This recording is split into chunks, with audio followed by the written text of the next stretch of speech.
नमस्कार, स्वागत है आपका आवाज़ अड्डा में। और आज जो हम लोग इस पे चर्चा करने वाले हैं कि क्या है इस समय की तस्वीर नंबर के रास्ते से।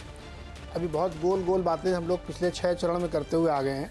अब थोड़ा उसको समेटने की ज़रूरत है कि भैया स्थिति कहाँ तक पहुँची, किसका दावा, किसमें दम, इन सब पे बातचीत करेंगे। लेकिन उससे पहले 2 राजनीतिक जो डेवलपमेंट हैं वो आपको बताऊँ। एक तो डेवलपमेंट ये है कि प्रधानमंत्री जी अब कन्याकुमारी चले गए हैं और वहाँ पे वो 2 दिन ध्यान करेंगे।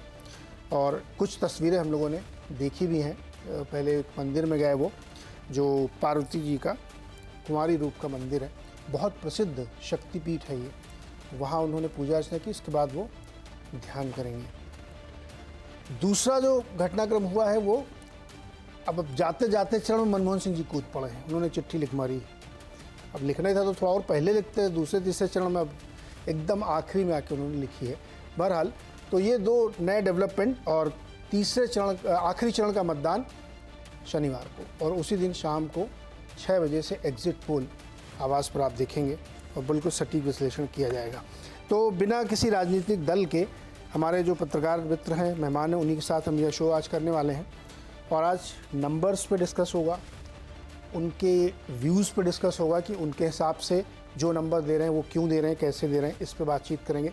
परिचय कराता हूँ आपको मेहमानों से। हमारे साथ वरिष्ठ पत्रकार शेखर अय्यर जी हैं, अवधेश कुमार जी हैं, प्रेम कुमार जी हैं, सज्जन कुमार राजनीतिक विश्लेषक और न्यूज़ 18 इंडिया के सीनियर एडिटर, और भैया जी हमारे मित्र प्रतीक त्रिवेदी जी वापस लौट आए हैं पूरे भारत का दौरा करके।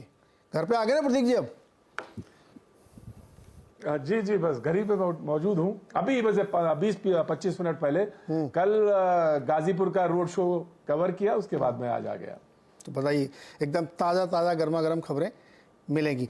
मैं ये एक रिक्वेस्ट है मेरी आपसे लोगों से कि आज हम लोग ना ये जर्नलिज्म वाला फॉर्मूला लगाएंगे, टॉप डाउन अप्रोच। पहले आपको क्या लगता है वो एक लाइन में बता दो, फिर उसको साबित करने के लिए आप अपनी थ्योरी बताओ। तो शुरुआत करते हैं शेखर जी आपसे। शेखर जी, क्या लग रहा है, कहाँ तक बात पहुँची, किसका पल्ला भारी, कौन कितनी सीटें जीत सकता है, किसके दावे लग रहे हैं, आपका अनुमान क्या है? मेरा अनुमान वही है कि जो पिछले जो फिगर्स थे 2019 के फिगर्स, उससे 4-5 सीटें ज्यादा ही मिलेगा। 303 + 4 = 307।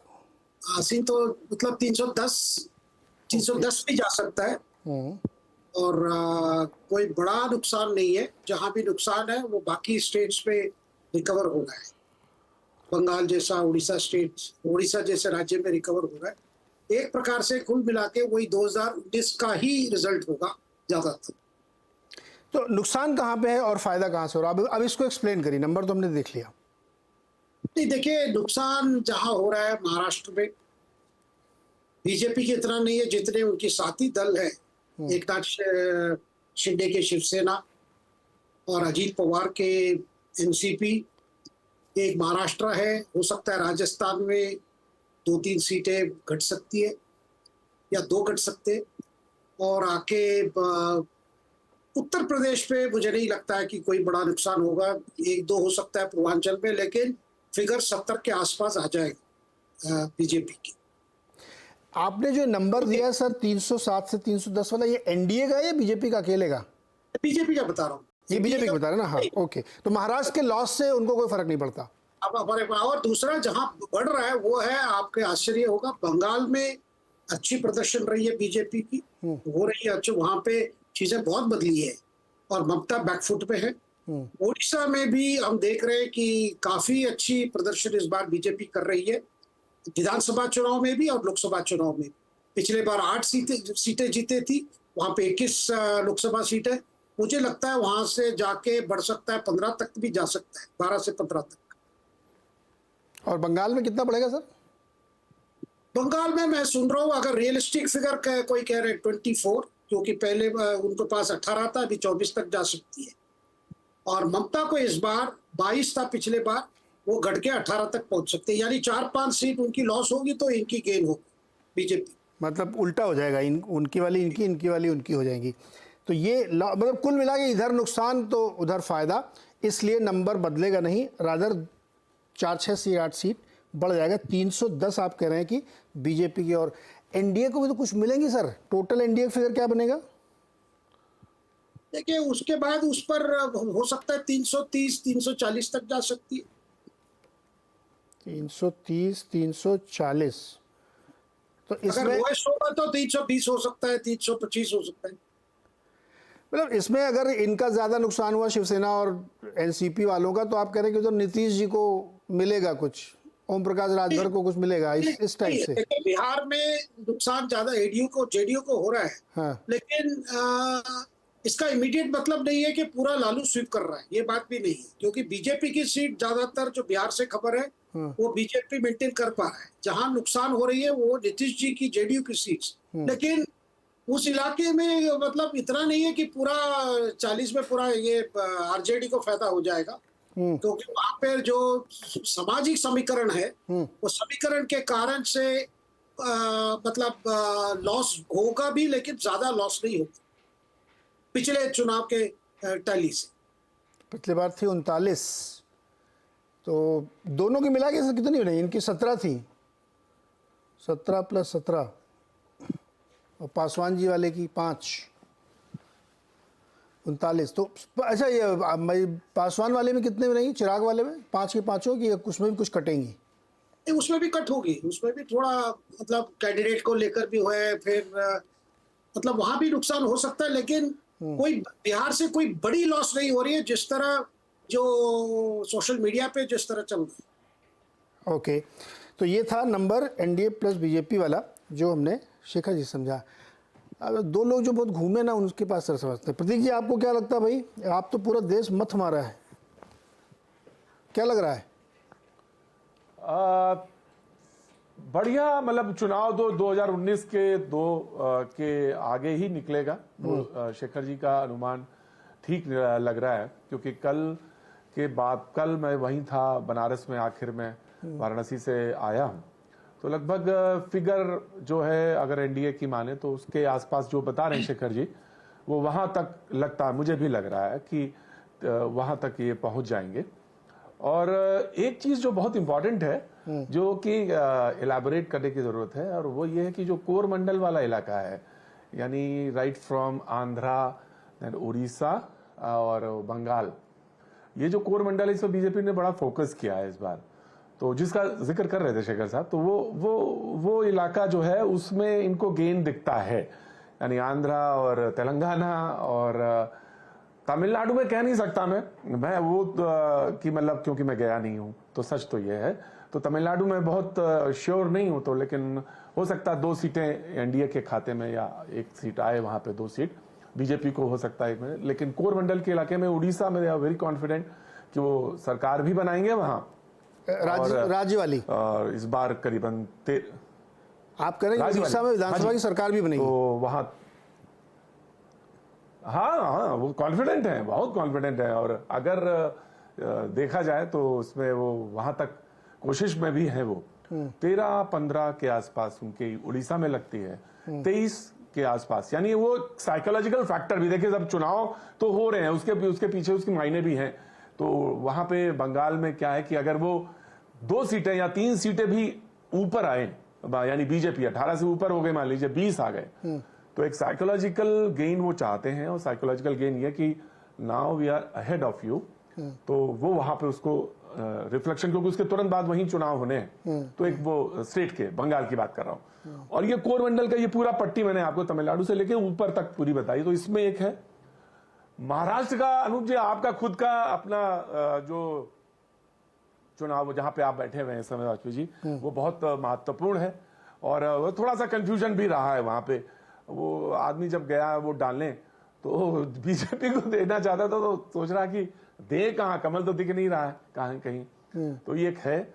लेकिन वहां पे भी चुनाव, मुझे लगता है कि एक जो सबसे बड़ा फैक्टर मुझे ऐसा महसूस हुआ कि जो वोट ट्रांसफर होता है उससे बहुत फायदा बीजेपी को शायद नहीं हुआ, लेकिन बीजेपी से 2 एनसीपी और एकनाथ शिंदे को फायदा हुआ है।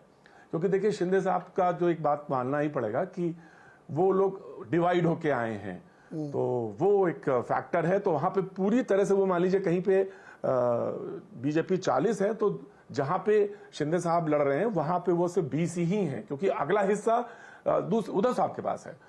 और एनसीपी का वोट बहुत ट्रांसफर हो गया होगा, ऐसा भी मुझे लगता नहीं है कि बहुत ज्यादा। लेकिन हाँ, एक चीज है जो बहुत इंपॉर्टेंट है और मैं खुद देखना चाहूंगा कि इसका रिजल्ट बाद में क्या निकलता है, कैसे निकलता है। एक आकलन मोटे तौर पर है कि जो माइनॉरिटी है महाराष्ट्र में, वो कहीं पीछे खड़ी हुई नजर आ रही है उद्धव जी के साथ में।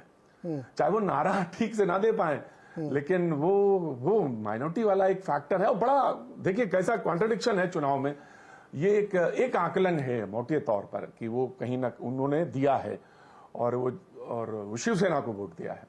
तो ऐसा चीजों को मूल्यांकन से लगता है। तो महाराष्ट्र से मैं अब इधर यूपी और इधर बढ़ता हूं। मध्य प्रदेश में मोरलेस चुनाव जो पिछला है, यानी विधानसभा से लौट के आने के बाद, वो मोरलेस वही है। छत्तीसगढ़ भी मोरलेस मुझे लगता है कि वही है।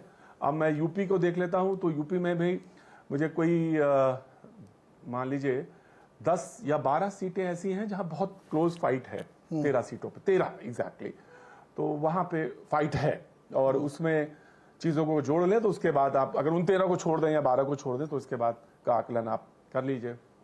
वहां बिहार में 40 के में आकलन ये है कि बीजेपी को 1-2 जगह फाइट मिलती है, 1-2 जगह फाइट है, दिखती है वहां पे। लेकिन ओवरऑल जेडीयू को थोड़ा सा लगता है कि वहां पे 1-2-3 सीटों पे, 2 पे तो बहुत, 1 पे हो सकता निकल जाए। तो वो, और जहां तक आप उसकी बात कर रहे हैं रामविलास पासवान जी की पार्टी का, तो वहां पे 5 सीटें हैं। 5 में 3 तो बहुत अच्छी हैं, 2 में थोड़ी लड़ाई है, ये कह सकते हैं। तो 3 वो है। तो लेकिन अगर आप 40 में उनकी अगर 17 है, और राजस्थान तो में 17 राजस्थान मुझे लगता है कि 5 मुझे लगता है। और 5 और का नुकसान मुझे लगता है, और हो सकता है कि 6 भी हो जाए, तो कोई वैसी बात नहीं है, 5 या 6। लेकिन हरियाणा का नहीं, शेखर साहब ने, आपने पूछा नहीं और उन्होंने बताया भी नहीं। आप बताओ। मुझे लगता है हरियाणा में थोड़ा लॉस होगा। थोड़ा मतलब कितना? नहीं, लॉस होगा हरियाणा में।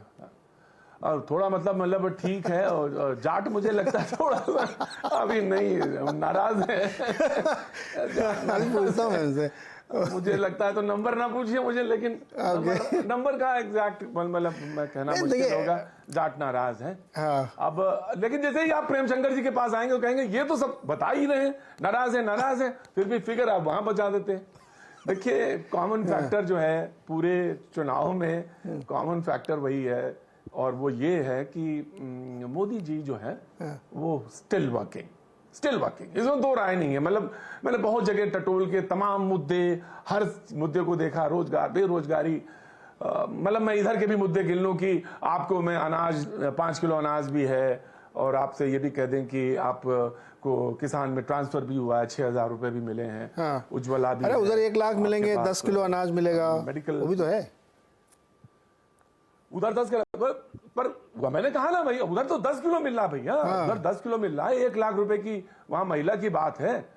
तो वहां पे ही बस उसी जगह बिल्कुल एग्जैक्ट सवाल पूछा है आपने, उसका एग्जैक्ट आंसर ये है कि द ट्रस्ट जो है वो, और अंतिम बात वो जो बहुत महत्वपूर्ण है, मैंने पिछली बार भी आपके प्रोग्राम में कही थी बात, कि सच में जो है ना एज कहां मिलती है। मुझे लगा, मैं बहुत ध्यान से देखा, मैं इतना बढ़िया चुनाव लड़ा, अपोजिशन ने भी बढ़िया चुनाव लड़ा, इसमें 2 राय नहीं है। और मिल के लड़ा। एज कहां पे आ गई, एज कहां पे पा जाती है ये एनडीए और खासतौर से बीजेपी। इनके पास जो मास्टरमाइंड्स हैं और खासतौर से जो चुनाव का प्रबंधन है, मैंने कहा था पिछले चुनाव में कि वो टेस्ट पे है। वो जो प्रबंधन है, उन्हें पता है कि कहां पे सीटों पे कमजोरी है और उसको कैसे हाउ टू टैकल, कैसे करना है, उसको कैसे चुनाव। ठीक है प्रतीक, इस पे आता हूं, प्रोसेस और इश्यूज पे भी थोड़ा बातचीत करेंगे। शेखर सर, हरियाणा में आपको लगता है नुकसान है? कुछ लोग तो 50-50 कहते हैं, तरह तरह के अपने अपने अनुमान दे रहे हैं लोग। कम से कम 3-4 सीटों पे नुकसान हो सकता है। ओके, हरियाणा में भी तो मतलब प्रतीक आपका भी वही है, 310-330 टाइप का? हाँ, उसके आसपास। ओके, आपने प्रेम जी का नाम लिया, प्रेम जी के पास नंबर क्यों पूछ रहे हैं?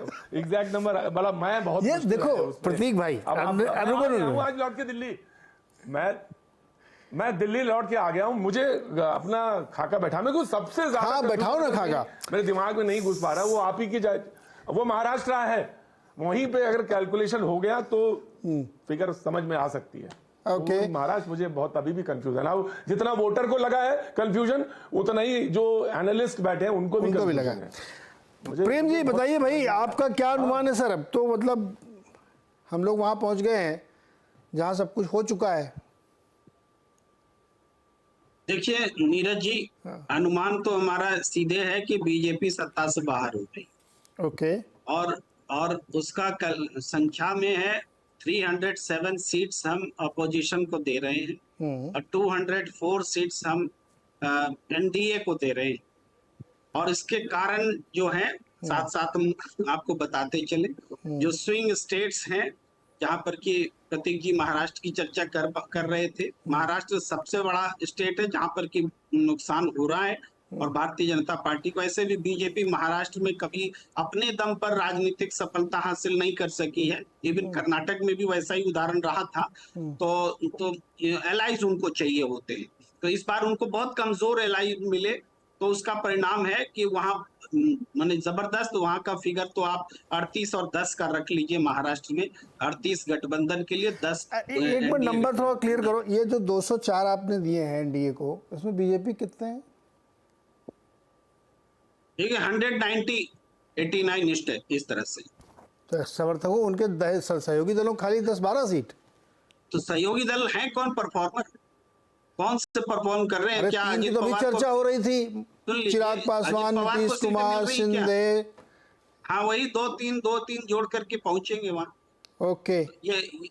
ये आप जोड़ पूरा कैलकुलेशन में बता सकता हूँ मैं। ये इसके अलावा जो स्विंग स्टेट, थोड़ा जल्दी में मैं बोलता हूँ क्योंकि अकेले मुझे तो बोलना नहीं। इंडिया गठबंधन के लिए केरल, तमिलनाडु, तेलंगाना, ये सब एक तरफा स्टेट्स है। वही महाराष्ट्र को भी आप एक तरफा ही मानिए, जब इतना बड़ा डिबेकल हो रहा है बीजेपी के लिए, तो वो मान लीजिए। उसके बाद में आइए जो हम बराबरी के टक्कर है, वो छत्तीसगढ़ और झारखंड में बराबरी की टक्कर है। बीजेपी के लिए गुजरात और मध्य प्रदेश एक तरफा मुकाबला है। राजस्थान भी बराबरी के टक्कर वाला मुकाबला है, जिसमें 10 से 12 सीटें इंडिया गठबंधन को मिल रही हैं, बाकी बीजेपी को मिल रही है, अपर एज है। उसके बाद आप आइए हरियाणा में 8 और 2 का मुकाबला इंडिया गठबंधन के पक्ष में है। पंजाब में इंडिया के पक्ष में है, बीजेपी को कोई सीट मिलने नहीं जा रही है। और पंजाब में आम आदमी पार्टी को सब मिलेंगी या कांग्रेस को भी कुछ मिलेंगी? नहीं, इंडिया गठबंधन मैं बोल रहा हूँ। अरे गठबंधन ऐसे क्लियर करो, अलग अलग लड़ रहे हैं भाई दोनों।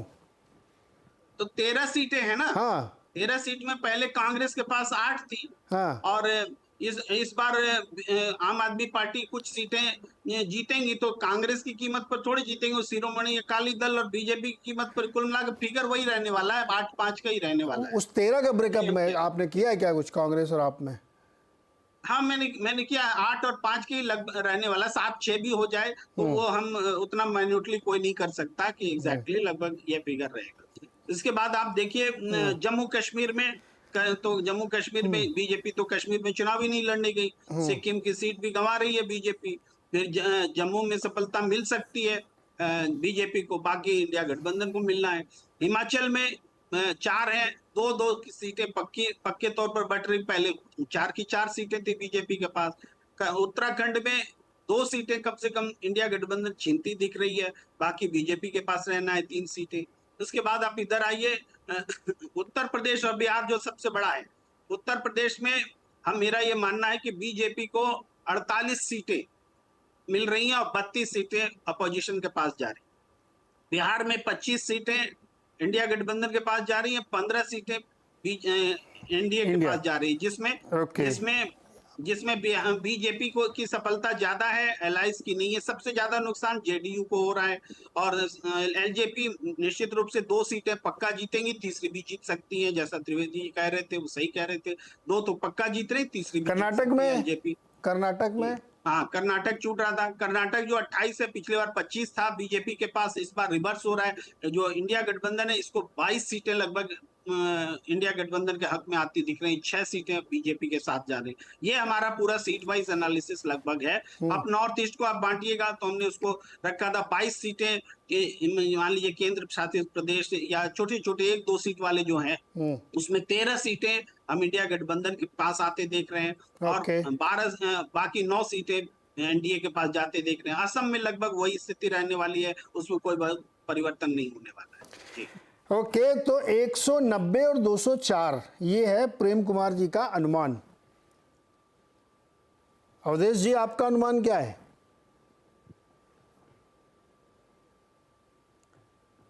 अब प्रेम जी के अनुमान के बाद कुछ बचा नहीं आपके पास क्या? अनुमान भी कमजोर पड़ जाता है ना।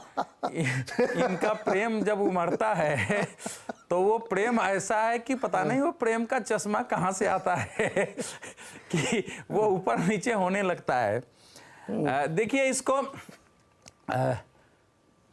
कुल मिला के जो स्थिति है वो यही है। बाकी सब लोग बता रहे हैं कि 2000, मैं भी लगातार बोल रहा हूं कि मुझे ऐसा कोई कारण दिखाई नहीं देता है जो मैं इस बार के परिणाम को 2019 के विपरीत जो विपक्षी गठबंधन बता रहा है वैसा मैं मान लूं। हाँ, तो सीट भी मैं बताता हूं, लेकिन पहले जो निगेटिव पॉइंट्स थे इस बार बीजेपी के लिए, क्योंकि मेरा अपना मानना था कि कैंडिडेट घोषित होने के पहले तक भारतीय जनता पार्टी के लिए ये चुनाव 2014 और 2019 से भी ज्यादा आसान था और भारतीय जनता पार्टी रिकॉर्ड की ओर बढ़ रही थी। लेकिन बीच में जो कैंडिडेट्स हुए हैं और कुछ ऐसे घटनाएं हुई हैं जिस पर बहुत कम नजर गया है। जैसे पहली बार मैंने देखा है कि दलित पढ़े लिखे लड़कों को पूरे देश में एक टीम जगह जगह यात्रा करके दलितों की बैठक लेके बता रही थी कि ये सरकार जो है दलित विरोधी है, आरक्षण छीन लेगी, ये संविधान खत्म कर देगा। और मैंने देखा कि कुछ जगह ये बातें पहुंची हैं। मैं आपको एक उदाहरण दे सकता हूं, मैं नाम नहीं लूंगा। मुझे एक बड़े नेता ने बताया कि मैं गडकरी जी के चुनाव में गया था, उनके घर पर ही नाश्ता कर रहा था, तो उनके यहाँ जो महिला काम करती थी वो दलित है। मैंने पूछा कि तुमने किसको वोट दिया? उसने कहा मैंने तो हाथ छाप को दे दिया। तो हाथ छाप को क्यों दिया? तो तुम गडकरी जी को पिछली बार वोट दिया था। अरे ये लोग तो सरकार, ये लोग तो आरक्षण ही खत्म कर देंगे। तो एक निगेटिव पॉइंट गया और फर्स्ट और सेकेंड राउंड में हम लोगों ने देखा कि दलितों का एक वोट का एक बड़ा भाग जो है जा रहा है। पश्चिम उत्तर प्रदेश में दिखाई दे रहा था, वो कांग्रेस और समाजवादी पार्टी को भी गया है। ये एक माइनस पॉइंट जो है बीजेपी का रहा। सेकेंड जो माइनस पॉइंट रहा कि पहली बार मुसलमानों में एक बड़ा वर्ग बीजेपी के खिलाफ वोटिंग करता था, लेकिन ऐसा कभी नहीं हुआ कि मस्जिदों में बैठ के होके अनाउंस हो और वोट जिहाद की बात हो और ये कहा जाए कि ये वोट जो है आपको ईमान नहीं कहता है कि आप बीजेपी को वोट दो। और ये बहुत एग्रेसिव तरीके से देश भर में हुआ है और ये पहले कभी नहीं हुआ था। बीजेपी के खिलाफ भी होता था। ये एक सेकेंड ट्रेंड हमने देखा है। और तीसरा जो सबसे इस चुनाव का जो बुरा पक्ष रहा है कि 2014-2019 के विपरीत जाति इस चुनाव में जबरदस्त जो है भूमिका निभा रहा है। यहां तक कि महाराष्ट्र, मेरे से जिन लोगों की बातचीत हुई है, मैं महाराष्ट्र गया नहीं हूं संजोग से, लेकिन वहां इस बार जाति हो रही थी। कल ही मेरी बातचीत हो रही थी, किसी से बोला अवधेश जी इतनी जाति हमने देखी नहीं थी। तो जब जाति और ये सारी परिस्थितियां होती है तो थोड़ा सा अनुमान लगाना, आंकड़े निकालना थोड़ा कठिन होता है। लेकिन अब प्लस क्या था वो समझने की जरूरत है, फिर आंकड़े स्पष्ट होते हैं। पहला प्लस ये था कि 22 जनवरी को रामलला की प्राण प्रतिष्ठा के बाद इस देश में 6,56,000 स्थानों पर 10,38,000 करीब कार्यक्रम हुए और एक वातावरण अद्भुत बना था। तो राम मंदिर वैसे मुद्दा नहीं हो, लेकिन एक हिंदुत्व का एक भाव, राम जी को लेके भाव का जो पैदा हुआ वो पूरी तरह चुनाव में खत्म हो जाएगा जैसा विपक्ष ने कोशिश की, ये मेरा मन नहीं स्वीकारता है। क्योंकि अनेक जगह माइक पर मैंने प्रतीक जी का भी कार्यक्रम देखा, उसमें भी 2-4 लोग आ ही जाते थे बोलने कि भैया राम मंदिर हमारा बन गया, बस इतना ही है। तो वो एक प्लस पॉइंट रहा कि उससे नए सिरे से भारत में एक हिंदुत्व की चेतना जगी थी। सेकेंड ये रहा है कि विपक्ष ने भी अपनी भूमिका से, गलत या सही कहिए, नरेंद्र मोदी यस और नरेंद्र मोदी नो, इसमें चुनाव को बदला। मोदी जी तो कह रहे थे कि हमको प्लस माइनस, इसको बदला इस चुनाव को। तीसरा यह रहा कि विपक्ष ने राष्ट्रीय स्तर पर अपना एक स्वरूप नहीं दिया है। जो प्रश्न उठे थे लोगों के मन में 2014 में, 2019 में उठे थे, उनका समाधान विपक्ष ने नहीं किया है। तो विपक्ष की कोई एक यूनिफाइड स्वरूप इस बार देश में भाषण आप देते रहे लेकिन नहीं पैदा हुई है।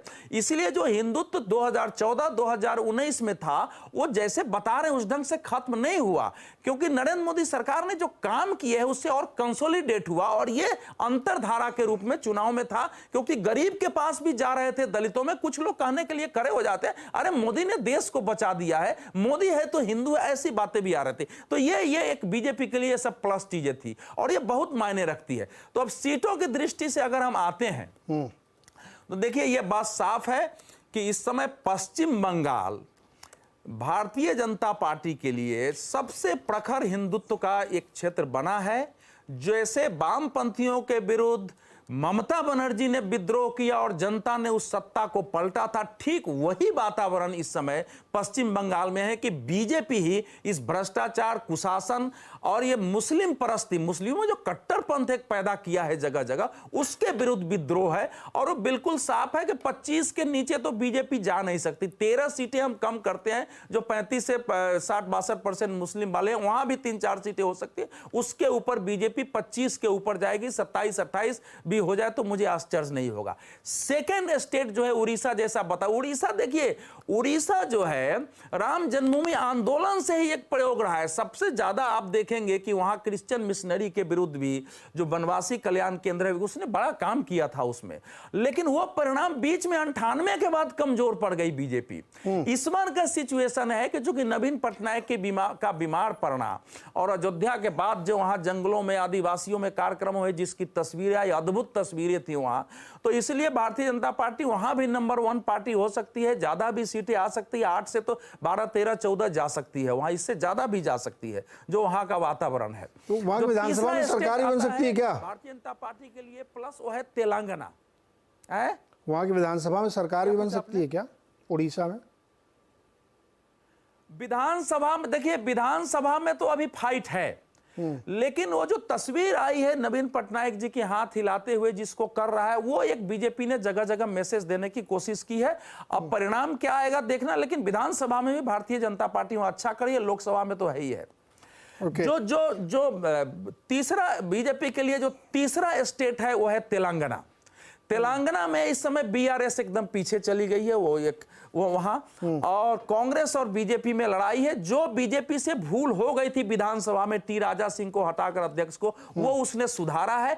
और ओवैसी के विरुद्ध माधवी लता भले चुनाव में वो जीतेगी हारेगी, लेकिन उसने जो जिस प्रकार से उसके हाव भाव रहे हैं, जिस प्रचार किया है, वो पूरे तेलंगाना में उसका असर है। बल्कि भारत में इस बार वो एक हीरोइन बन के, मतलब आप समझिए कि सबसे बड़ी वो स्टार प्रचारक के रूप में उभरी है। और बीजेपी नंबर 1 पार्टी वहां भी हो सकती है, कांग्रेस भी है, दोनों में है, कोई हो जाए तो नहीं है। ये 3 स्टेट तो बीजेपी के लिए इस बार जबरदस्त तो फिर जो है। टोटल नंबर अवधेश जी क्या बनते हैं आपके? तमिलनाडु, देखिए टोटल नंबर में इस समय थोड़ी मुझे दिक्कत इसीलिए, और आप बार बार फंसाते हैं, पिछली बार भी अब काहे की दिक्कत है सर? अब तो हो गया ना सब। में इस बार इसलिए चौथे चरण का, ये 7वें चरण का आधा दे दो, चलो आप मिला दो आप। नहीं सर ऐसा है, वो भी दे दूंगा। ऐसा है कि उत्तर प्रदेश में, बिहार में, महाराष्ट्र में, राजस्थान के 7-8 सीटों पर ऐसी जगह इतने कुछ जगह ऐसी क्लोज फाइट है कि अगर 5%, 7% से जीत हार होती है तो उसको प्रेडिक्ट करना थोड़ा कठिन होता है। एज बीजेपी को है, लेकिन मैं ये कह सकता हूं कि 2019 माने 303 के पीछे बीजेपी जाएगी, ये मेरे गले अभी तक नहीं उतरता है। तो इतना तक तो मैं निश्चित कहूंगा, लेकिन मैं ये भी मान सकता हूं कि जो स्थिति है उसमें भारतीय जनता पार्टी 327, 28, 30, 35 तक भी जा सकती है, अगर वो चीजें जिस ढंग से सेकेंड राउंड के बाद जो प्रधानमंत्री ने टर्न लिया है और जो इशू बने हैं। महाराष्ट्र में देखिए, महाराष्ट्र का सिचुएशन जो है वो बिल्कुल थोड़ा सा बीजेपी के लिए, बीजेपी मान रही महाराष्ट्र में बीजेपी को हो सकता है दोनों को मिला के 18-20 सीटें का घाटा हो जाए, लेकिन वो सीटें पूर्ति हो रही है, क्योंकि 17 सीटें जो शिवसेना सिंधु को दिया है, जैसा प्रतीक जी कह रहे थे कि कमल को वोट देने जा रहे हैं, लोग देख रहे हैं कमल वही नहीं है। जैसे आपने प्रमोद महाजन की बेटी को हटा करके उज्जवल निकम को लास्ट में दे दिया है, उसका वहां असर है, उसका असर उस क्षेत्र में दिखाई दिया है कि वो उज्जवल निकम के लोगों को उस ढंग से सारे बूथ का पता नहीं है, तो ये सब असर वहां है। तो इन असर के कारण जो है, और जहां तक देखिए एनडीए का सवाल है, आंध्र प्रदेश में एनडीए बहुत अच्छा कर रही है। अगर एनडीए के हिसाब से देखेंगे तो आंध्र प्रदेश में एनडीए 2/3 से ज्यादा सीटें वहां से ला रही है, इसमें कहीं दो मत नहीं है। तो वो सब सीटें प्लस में जाएंगी। बिहार में कुछ सीटें घटनी है, कोई डाउट नहीं। आपको रोकता हूं, एक मिनट यहाँ पे आऊंगा दोबारा से मैं। ये जो ये उज्जवल निकम या पूनम महाजन या दिल्ली में 6 बदल डाले, ये वाले चुनाव मुझे ऐसा लगता है कि दो ही चीजें हैं लोग देख रहे हैं। एक तो मोदी जी का नाम देखते हैं और दूसरा कमल छाप देखते हैं। बाकी कौन प्रत्याशी कौन देखता है इसको? कमल ना मिला तो दिक्कत हो सकती है, धनुष बाण ढूंढ रहे हैं, नहीं मिला तो उससे देखिए प्रत्याशी बदला भी तो सोच समझ के है ना इन्होंने।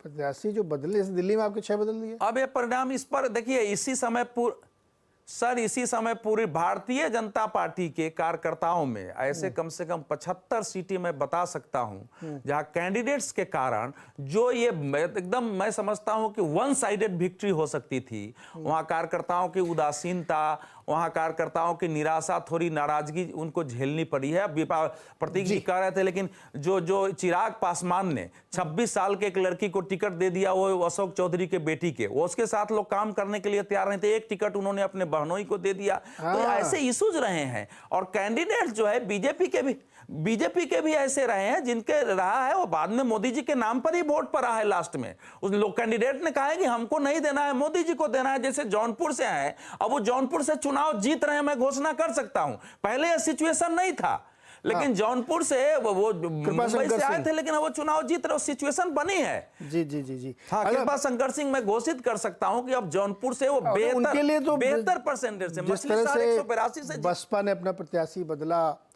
धनंजय सिंह की पत्नी ने वापस लिया, उससे बहुत सारे हुए। अब उसमें नहीं जाते। एक और हमारे मित्र हैं सज्जन कुमार सिंह जी, बहुत घूमे देश दुनिया में। बताओ भाई सज्जन जी, क्या मूड बना अब आपका? क्या कुछ मन में आंकड़ा आया कि अभी भी कंफ्यूजन है? नहीं, कंफ्यूजन कभी नहीं था। शुरू से हमने कहा कि एग्जैक्ट नहीं, लेकिन जो रेंज हमने दिया था कि वर्स्ट केस सिनेरियो, जो बॉटम लाइन है वो 290 के नीचे नहीं जाएगी और पार्टी 310 तक जा सकती है। तो थोड़ा सा कंजर्वेटिव हूं मैं कि 290 से 310 का है, तो मीडियन जो है वो आपका 2019 के चुनाव वाला ही रहेगा, बहुत फर्क नहीं आएगा। तो देखिए, इस चुनाव में दो चीजें हैं। अगर आप पैन इंडियन लेवल पे अगर आप देखें, ये आप लोग ये जो एक मिनट सज्जन, ये जो सब लोग ये 303 को ना बेस लाइन मान लिया, ये सेफ प्ले कर रहे हो क्या आप सब लोग? नहीं, बिल्कुल सेफ नहीं प्ले कर रहे हैं। कारण इसका ये है कि आप देखिए, वो क्लियरली है कि आप का हम लोगों ने नहीं किया।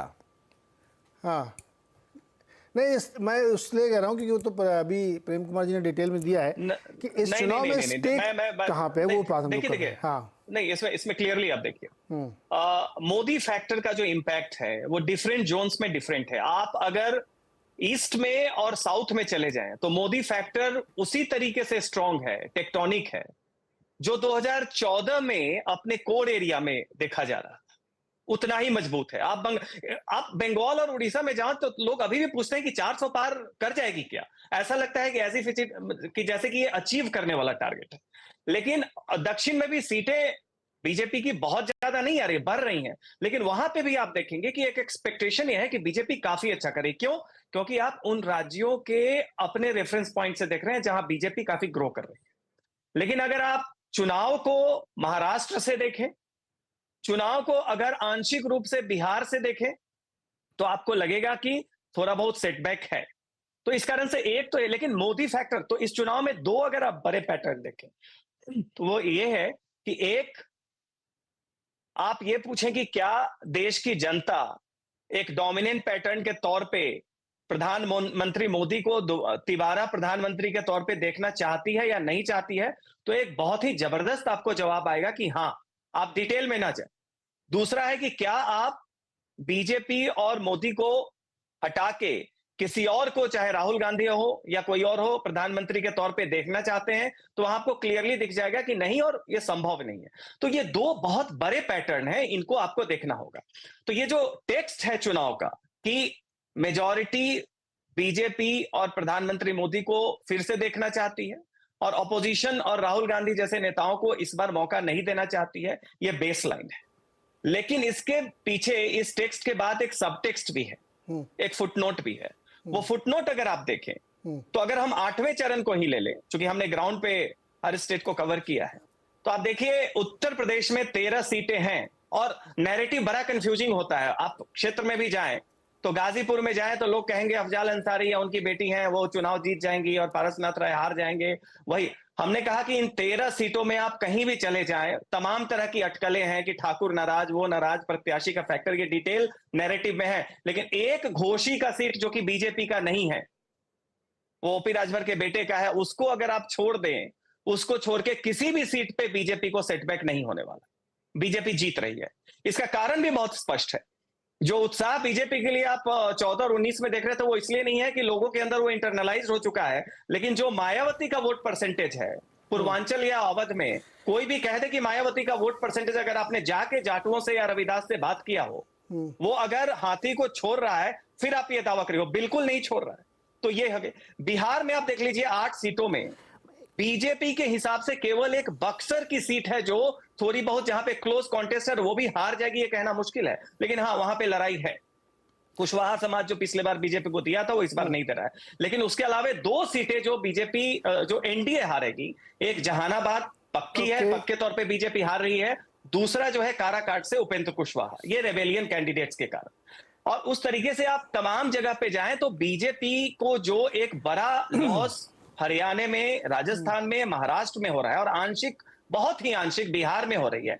यूपी में बीजेपी गेन करने जा रही है। सज्जन, यूपी में बीजेपी, जी मुझे ये बताओ आप कि ये खान पठान सैयद ने किसको वोट दिया और पसमानदा ने किसको वोट दिया?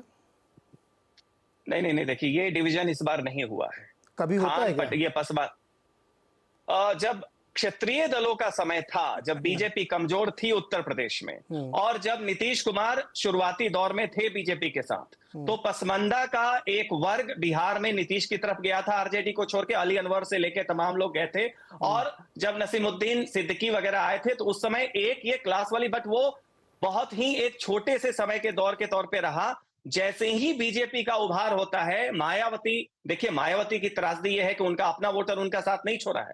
सबसे बड़ी बात है कि 20% मुस्लिम जो उत्तर प्रदेश के हैं वो ये तय करते हैं कि बीजेपी के विरोध में सपा असल दावेदार रहेगी या बसपा। 100 टिकट देने के बाद भी 2017 में मुसलमानों का केवल 6% वोट मिलता है बीएसपी को। 2022 में भी सज्जन रुको, छोटे क्रिस्पी लगता है। अभी ये मुस्कुरा रहे थे अवधेश जी क्यों मुस्कुरा रहे थे हमारे इस सवाल पर आप?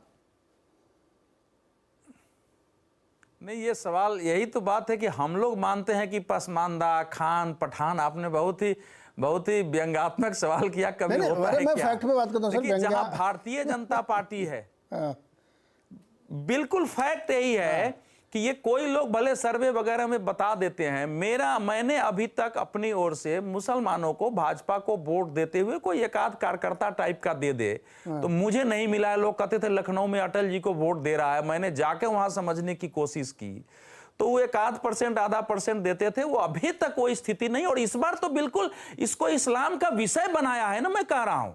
ये मैंने खुद जाके महसूस किया, समझा है कि किस प्रकार से वो टेप चल रहे हैं। मेरे पास 4-5 वीडियो मेरे पास हैं कि मस्जिद में कहा जा रहा है कि अगर इमाम तुमसे बात करे तो इसको दीन को इस बार चुनाव से अलग मत मानना। ये तो वातावरण कभी इस ढंग से नहीं हुआ था, तो इसलिए वो एक मिनट इनसे पूछते हैं। प्रतीक त्रिवेदी जी बहुत सड़क पे घूम रहे थे। प्रतीक जी, आपने क्या देखा ऐसा कुछ,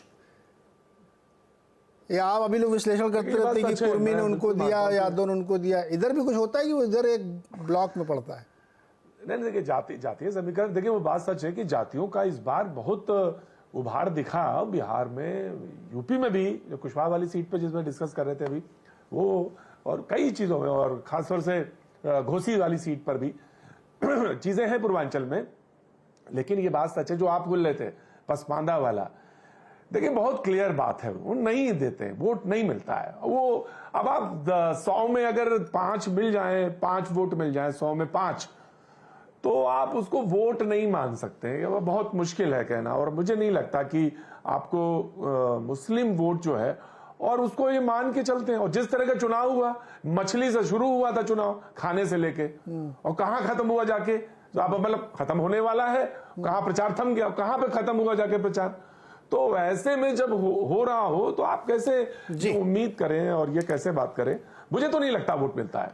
लेकिन एक बात छोटी सी कह दूं, दक्षिण में बीजेपी का नहीं होता है, लेकिन इस बार उनको बड़ी आशा है। ये मैं उनके बिहाफ से बता रहा हूं। प्रतीक ब्रेक लेके आता हूँ, साउथ पे भी बात करेंगे आपसे सेकंड राउंड में। कुछ चीज निकल के आ जाए। हाँ, ब्रेक लेके आता हूँ, भी तो आपसे साउथ पे बातचीत कर लेंगे। छोटा सा एक ब्रेक। और ये सवाल मैंने इसलिए पूछा था, ये व्यंग्य नहीं था, ये तथ्य है। हमको ये टेकन फॉर अकाउंट लेके बात करनी चाहिए। हवा में बातें इधर उधर फालतू की जो लफाजी है ना, मैं चाहता हूँ वो डिस्कशन नहीं हो। ये एकदम सच है, ये नहीं देते तो नहीं देते, उसमें ये लगा छपा नहीं करना चाहिए। ये उधर मिलना नहीं मिलता तो नहीं मिलता, ये एक सच्चाई है, कड़वी सच्चाई है। ब्रेक के बाद लौट के आके एक सवाल मेरे मन में ये है कि दोनों दलों ने, एनडीए ने भी और इंडिया अलायंस ने भी बहुत सारे प्रयोग किए। उन प्रयोगों का क्या असर रहा, एक एक कमेंट उस पर लेंगे छोटे से ब्रेक के बाद।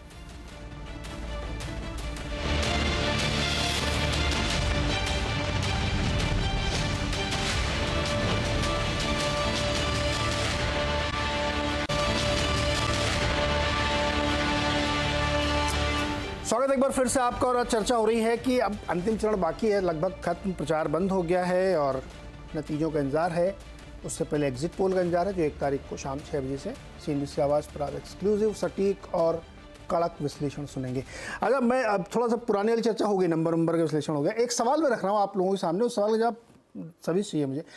शेखर सर, कॉन्टेक्स्ट के साथ बोलता हूँ मैं आपको। राजस्थान में भारतीय जनता पार्टी ने वसुंधरा राजे को साइडलाइन करके चुनाव लड़ा और बहुत बड़ा रिस्क लिया। कोई एनालिस्ट ऐसा नहीं था जो ये कहे कि ये बहुत अच्छा किया उन्होंने। मध्य प्रदेश में उन्होंने सारे मंत्री उतार डाले। लोगों ने कहा एकदम घबराए हुए हैं, उनकी हालत खराब है, मध्य प्रदेश बुरी तरह हार रहे हैं, इसलिए इन्होंने ये किया। तो भारतीय जनता पार्टी प्रयोग धर्मी पार्टी है। वो ऐसा केवल रिसेंट एग्जाम्पल आपको दे रहा हूँ, इससे पहले भी उन्होंने उत्तर प्रदेश में बहुत प्रयोग किए हैं। जगह जगह वो ये ट्राई करते हैं और मोदी जी के आने के बाद तो बहुत ज़्यादा ट्राई होते हैं, एकदम नए लोगों को उतारते हैं। इस चुनाव में भी उन्होंने ये काम किया है बहुत जगहों पे।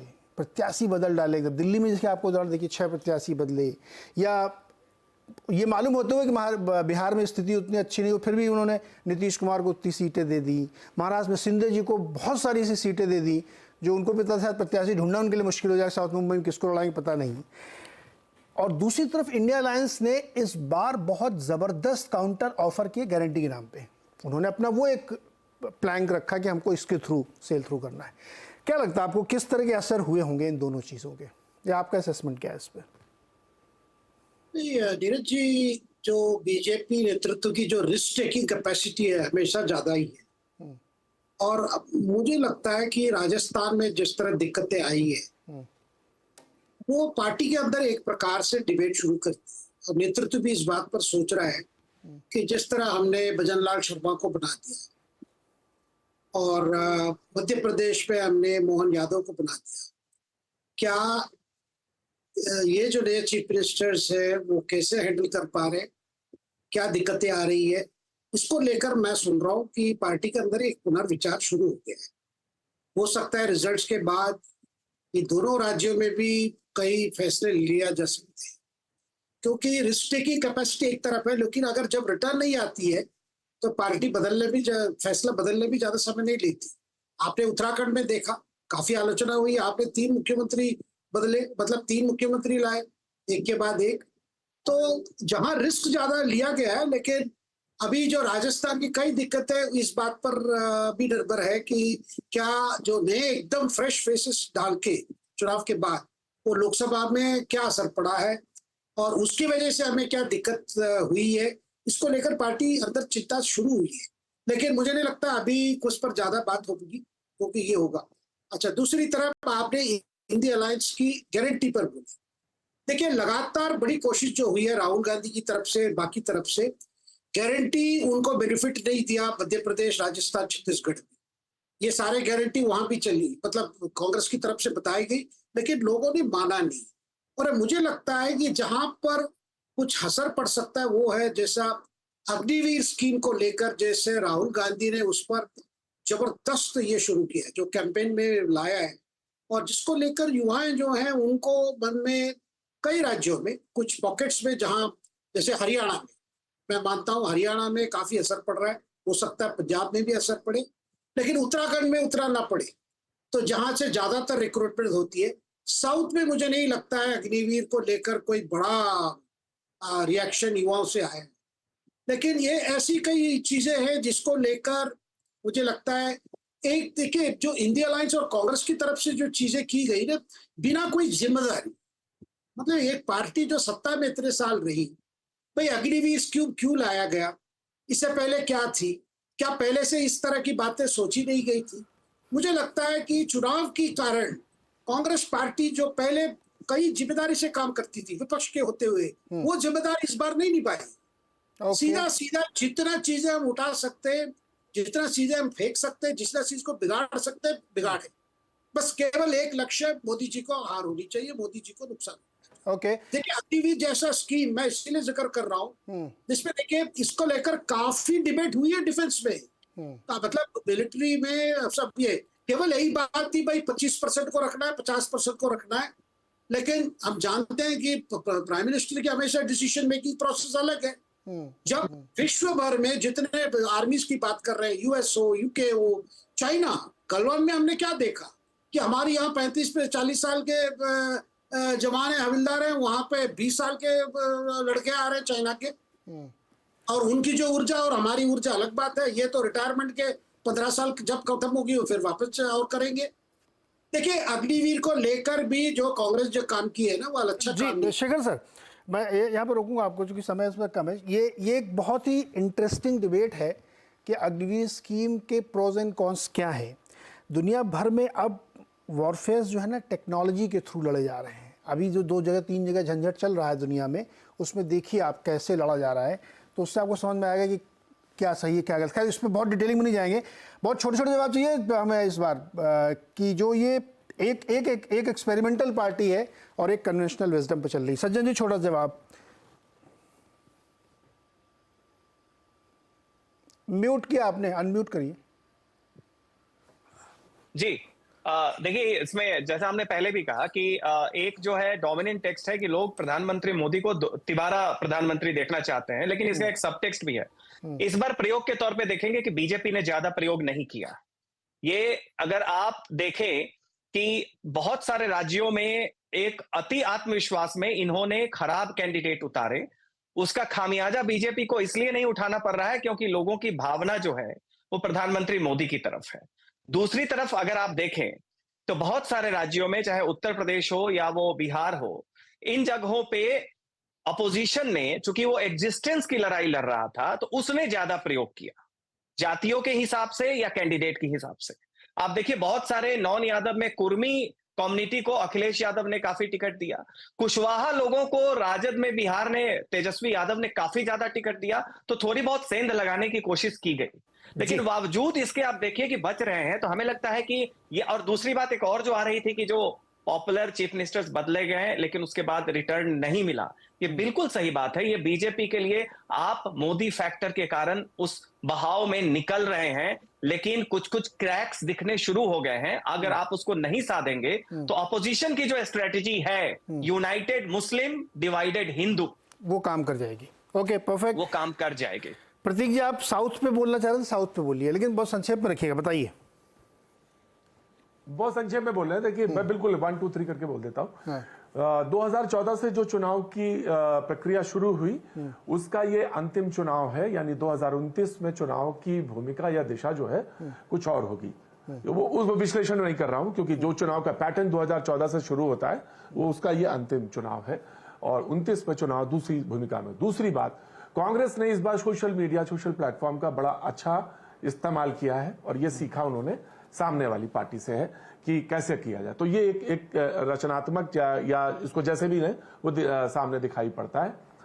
तीसरी बात जो बहुत महत्वपूर्ण नजर आती है वो ये, जिसको मैंने पहले भी इलैबोरेट किया था, कि इस चुनाव में एक कहना चाहिए, अगर मैं बिल्कुल एकदम सड़क के हिसाब से बोलूं, तो वो ये कि एक सिक्का चला, और वो है मोदी का, जो अभी भी इंटैक्ट है, जो 14 में बहुत अपनी पूरे उफान में दिखता है, 19 में आके वो एकदम स्टेबल आ जाता है, वो जब उसको मिलता है, और 24 तक वो एक नए प्रयोग के लिए कि हमको अभी जो वोटर है, कोर वोटर है, वो भी गया है देने, वोट देना है। जो इस पर भी चर्चा हो रही है कि कम वोट पड़ा है परसेंटेज, तो नुकसान है किसको, कोर वोटर है वो गया है वोट देने, और उसको उम्मीद है, लास्ट सेंटेंस बोला, उसे उम्मीद है कि जो एजेंडे में बातें हैं और जिनको पूरा करना है या जो पूरा होंगे, देश में कुछ चीजें निकलेंगी, 2047 का जो बात कही गई बार बार 47 वाली एक विजन के साथ कही गई है, तो वो उसको वहां तक हम पहुंचेंगे। जी, इंटरेस्टिंग। प्रेम कुमार जी सर। देखिए, मैं सज्जन जी एक बात कह रहे थे, लगभग वही बात अवधेश जी भी कह रहे थे कि मुस्लिम को यूनाइट करने की पॉलिसी अपोजिशन की है और वगैरह वगैरह, लेकिन है क्या भाई? मुसलमान को आप घुसपैठिया बोले, आप अधिक बच्चा पैदा करने वाला बोले, तो मुसलमान को आप धिक्कार रहे हैं। मुसलमान इसलिए आपको वोट नहीं कर रहा है, लेकिन अब बोल रहे हैं उल्टा कि मुसलमान तो बीजेपी को वोट करेगा नहीं, और उसको क्रिमिनलाइज कर रहे हैं। अवधेश जी ने तो कहा, कुछ एक दो उदाहरण देके कहा जैसे पूरा मुसलमान समुदाय क्रिमिनल है क्योंकि बीजेपी को वोट नहीं कर रहा है। उनका भाव तो ये था, अरे पूरे मुसलमान समुदाय को जिसने धिक्कारा है उसकी तरफ देखिए, इसलिए ये स्थिति बन रही है। अपोजिशन सबको लेके चल रहा है, ऐसा नहीं कि केवल मुसलमान के वोट से कोई सत्ता में आ जाएगा, कोई नहीं आ सकता, न ममता बनर्जी आ सकती, न अपोजिशन में कोई आ सकती। इसलिए इसमें करेक्शन करने की जरूरत है इस सोच में। दूसरी बात है कि सब लोग लगभग हमारे विश्लेषण से सहमत हैं, और इसलिए सहमत हैं क्योंकि ये कह रहे हैं कि सारे घाटे की भरपाई जो है ना, ये पश्चिम बंगाल से कर लेंगे, ये तमिलनाडु से कर लेंगे, ये आंध्र प्रदेश से और तेलंगाना से कर लेंगे। समझिए कितना बम्पर नुकसान बीजेपी को बाकी प्रदेशों में होने वाला है, इसकी ये तस्दीक कर रहे हैं, और वो भरपाई नहीं होगी, वो अरमान पूरे नहीं होंगे। इसीलिए मेरा फिगर सही है। जी प्रेम कुमार जी, अवधेश जी सवाल पूछूं या आप प्रेम जी के साथ मुकाबला करेंगे? देखो दोनों लोगों को दिखाओ भाई, यही टक्कर। मैंने आपने छोटे में बोला, मैंने छोटे में जल्दी हाँ एकदम, अरे ये एकदम सही किया सर, आप एकदम परफेक्ट टीवी के हिसाब से बोल रहे हैं। अब मैं इससे अवधेश जी के पास जा रहा हूँ। परफेक्ट टीवी के हिसाब से वो बोलते ही है, उनको उससे मतलब नहीं रहता है कि मैं जो आज जो कह रहा हूं, कल अगर वो नहीं हुआ तो हम क्या बोलेंगे, क्या देंगे, उससे प्रेम जी का कोई अर्थ नहीं रहता है। हम लोग बोलते हैं तो ध्यान रखते हैं कि आगे अगर हमसे पूछा जाएगा तो क्या कैसे नहीं रहता है। आप तो इसलिए के सर ऐसा है, पर एक साथ थे ना? अच्छा, वो है कि नहीं? मैंने कहा था 60 सीटें आएंगी। नहीं अरे सर, हमने आपको मध्य प्रदेश भी देखा, राजस्थान भी देखा, छत्तीसगढ़ भी देखा, गुजरात भी देखा है। सुनिए ये बात तो सुनिए होती है ना। आप सीधे पर्सनल इल्जाम मुझे लगाते बहुत कुछ याद है सर। ऐसा है, चिंता ही नहीं है कि आप कुछ भी आज बोले और कल कुछ बोलेंगे। मैं आपके साथ, मैं अपनी बात पर अड़ा रहता हूँ, उसके विश्लेषण पर अड़ा हुआ हूँ। अच्छा, तो 204 आपने कहा है ना, मुझे मध्य भाई बीच में मुझे मध्य प्रदेश भी याद है आपका, छत्तीसगढ़ भी याद है आपका, मुझे राजस्थान भी याद है। मैं 5 वर्ष से आपके साथ डिबेट कर रहा हूं, तो मुझे बहुत सारी बातें याद नहीं जाऊंगी। देखिए, भी याद होगा, झारखंड भी याद ये होगा, ये जो बता, अरे भाई, ये बीच बीच में मुसलमानों को कोई इस देश में क्रिमिनल नहीं कहता है, और मुस्लिम परस्त राजनीतिक पार्टियों के नीति को उजागर करना मुस्लिम विरोधी नहीं होता है। ये लोग गलत दिशा में चीजों को ले जा रहे हैं कि पिछड़ों का आरक्षण मार के आपने जो है 92% मुस्लिम जो है पश्चिम बंगाल में आरक्षण के पात्र हो जाते हैं। आप जो है 77 लोगों को डालते हैं, उसमें 76 मुस्लिम हो जाते हैं। यह इशू उठाया गया है, इसलिए उसमें मैं अभी नहीं जाऊंगा। देखिए, ये जो प्रयोग की आप बात कर रहे हैं ना, उस प्रयोग के पीछे केवल ये दृष्टि नहीं है कि हम इसको, प्रयोग के पीछे एक ये भी दृष्टि है कि भारत में स्थापित हो गया है कि सेंटर में एक ही लीडरशिप रहना चाहिए, स्टेट में लीडरशिप की गैलेक्सी होनी चाहिए। तो भविष्य में भारतीय जनता पार्टी के लीडरशिप में अगर आज से 10 साल बाद या 8 साल बाद परिवर्तन की आवश्यकता पड़ती है, तो वो नहीं हो कि ये स्टेट से कुछ ऐसे लोग खड़े हो जाएं और पार्टी टूट जाए, बिखर जाएगी लीडरशिप के नाम पर। तो अभी से उस परिवर्तन की तैयारी की दृष्टि से हुआ है। तो जो लीडर बने हैं वो लॉन्ग टर्म के लिए बने हैं और उसी दृष्टि से वो काम कर रहे हैं। इसका एक प्लस पॉइंट ये होता है, नहीं तो गुजरात के पूरी मंत्रिमंडल को आप बदल दीजिए और इसके परिणाम चुनाव में दिखाई पड़ते हैं। लेकिन जो बड़े लोग हैं अभी बीजेपी ने, उनके समायोजन कैसे हो, उनका कंट्रीब्यूशन का कैसे उपयोग किया जाए, इसमें कमी रही और इसके कारण चुनाव पर थोड़े बहुत असर पड़े हैं। अब मैं 2-3 बात, देखिए, कह रहे हैं प्रेम जी जल्दी से, जैसे दक्षिण में उड़ीसा को मिला दीजिए तो भाजपा को 37 सीटें थी। मेरा अपना मानना है कि 47 से 48 सीटें, कर्नाटक की मैं 7 सीटें कम कर दूं तब भी बीजेपी को आ रही है, और एनडीए को मिला लीजिए तो 62 से 63 सीट आएगी। तो इसीलिए मैं कह रहा हूं, प्रेम जी जो गणना करते हैं ना, कि आप समझिए 37 से, उसको आप 2-1 प्रदेश से जोड़ के जो सपना देख रहे हैं, नहीं होने वाला। अरे सर सुनो, अभी 2 दिन और है, मौके हैं अभी सर, अभी 1 को भी मौका मिलेगा और 4 को भी। है ना प्रेम जी? अभी तो मजा आएगा, 1 तारीख को 4 तेलंगाना और तारीख को। बंगाल से एक भरपाई कर लेंगे यही अब जबरदस्त। प्रेम कुमार सुनो, अरे सुनो ना, जैसे देखिए अपने यूपी में कहावत चलती है, चूल पे चूल बैठा देना। ऐसा तो कभी किसी चुनाव में होता नहीं है कि इस बार भी इतना उस बार भी इतना। यूपी में 72 घट के 62 हो गए और उधर 303 हो गए, तो ये तो चलता रहता है सर, इसमें क्या है। अब मान लो उड़ीसा में हम 21 जीत लें, कोई आश्चर्य? अगर आपको 290 लगती हैं एनडीए की, तो मुझे लगता है 21 के 21 जीतेंगे बीजेपी वाले। आप मुझे रोक लोगे क्या?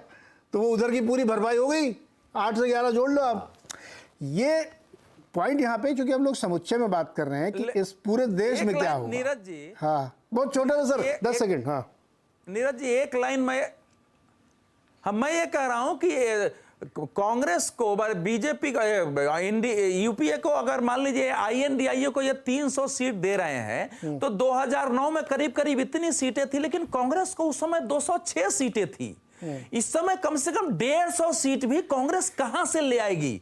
तभी जाके एनडीए जो है 280-90 या आईएनडीआईए 280-90 पर जा सकेगा। मुझे वो 150 सीट कांग्रेस की दिखाई नहीं दे रही है जी। तो जी मुझे सर, तो कांग्रेस की माने 16-17 सीटें उसकी बर्बाद ज्यादा से ज्यादा। देखिए चूंकि ओपन पोजीशन है, चुनाव के परिणाम के हम लोग करीब खड़े हैं, कुछ भी हो सकता है, कहीं भी क्या हो सकता है, अनुमान लग रहे हैं सिर्फ। लेकिन अगर कांग्रेस को वाकई 150 सीट जीतनी है ना, तो फिर प्रेम जी आपका आंकड़ा थोड़ा सा गड़बड़ा रहा मेरे को लगता है, क्योंकि जहां सामने सामने की फाइट है वहां वहीं पे जीतना पड़ेगा उनको। अरे यूपी में पूरा बता दूंगा। अरे सर बाद में, अभी समय खत्म हो रहा है। यूपी में तो उतनी लड़ भी नहीं रहा जितनी उनको जीतने के लिए चाहिए 150 बनाने के लिए। सर ये भी समझो ना, आप 15 में लड़ रहे हैं, जीत कितनी लेंगे उसके बाद वो 150 खड़ी करनी है। मध्य प्रदेश में आप अपने आंकड़े में देखो, आप 60-40 60-40 70-30 कर रहे हो, जहां पे 1 on 1 है।